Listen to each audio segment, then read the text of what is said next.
Welcome back. Let's bring in my panel that says Lucy Zellick, broadcaster, of course, and James Ashby, Pauline Hanson's One Nation Chief of Staff. Revelations today, James Ashby, that adding all our federal and state government-imposed taxes and levies into the mix, we are now the second highest country in the whole of the OECD in terms of tax, only beaten, I'm afraid, by Colombia. It's a shocking indictment of where we are, and if you listen to that speech from the Treasurer last week, he's going to go back at it again. We've got more taxes to come because Labor can't manage money. It's a shocking indictment, isn't it? When you think about it, government should act more like farmers, in my opinion. Farmers, they get the conditions right, they can grow anything. And unfortunately, we haven't got the conditions right in this country, and that's why business is very sluggish. That's why people are not getting employed. They're getting more likely laid off under this government.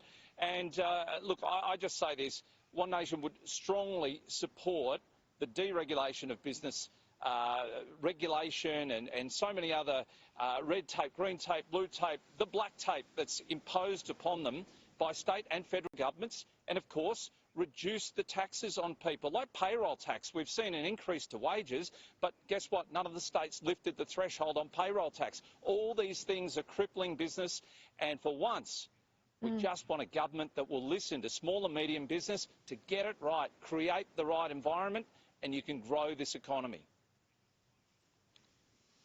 Lucy, there's been a few stories around in the last couple of months about IVF and some horrific examples that will work their way through the courts of families getting the wrong embryo and other things. But a story over the weekend really struck me. She was a woman who was conceived via a donor, has found out she's got something like 77 other siblings. Now, I thought we had regulation in this industry. Her biological father's donated more than 300 times. I thought this wasn't allowed in Australia. This really shocked me.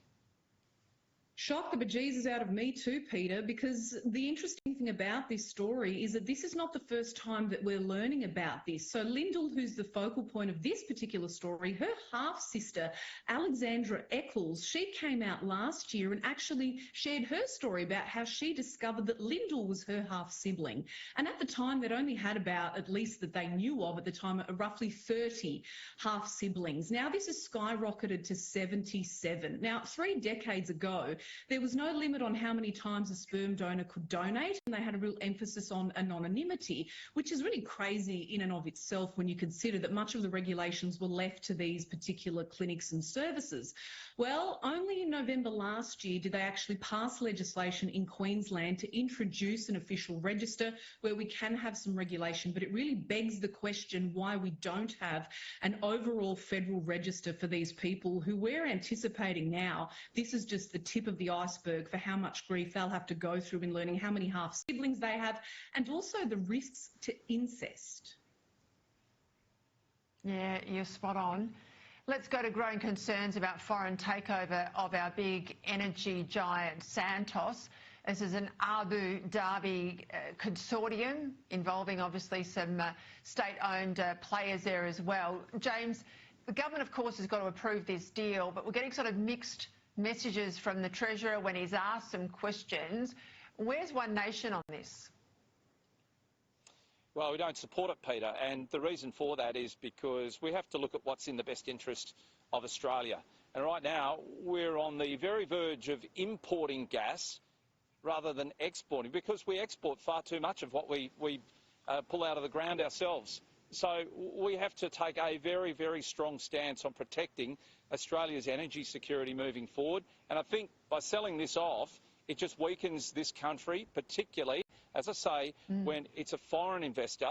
Well, I know we've got 40% of people already, the investors from overseas, but the large majority investors are mum and dads here at Australia. We don't want to lose vital industry like our gas.